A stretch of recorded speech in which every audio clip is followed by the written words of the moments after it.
The disappearing loop cast-on is a great way to start a circular piece at the center without leaving a hole. Make a loop with your yarn so that the tail travels under the working yarn and off to the right. Insert your needle through the loop under the tail and pull your working yarn through. This is your first stitch. Make a yarn over. This is your second stitch. Repeat steps 2 and 3 until the desired number of stitches are on the needle, usually 6 or 8.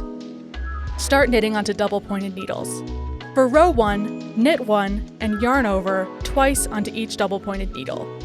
If you can, hold the tail yarn and the working yarn together while you work that first row to stabilize the loop. For 6 stitches, like I have here, you'll need 3 plus a working needle. You'll need 4 double-pointed needles plus a working needle for 8 stitches. Your first row doubles the number of stitches. Some instructions have you knit around into the cast-on without increasing.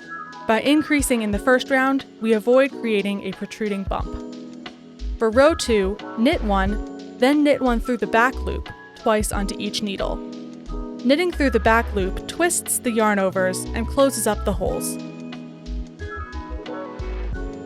Pull the tail yarn to close the hole in the center of the piece. This cast-on is a little fiddly, but worth it for the good result. Give it a try and let us know what you think in the comments.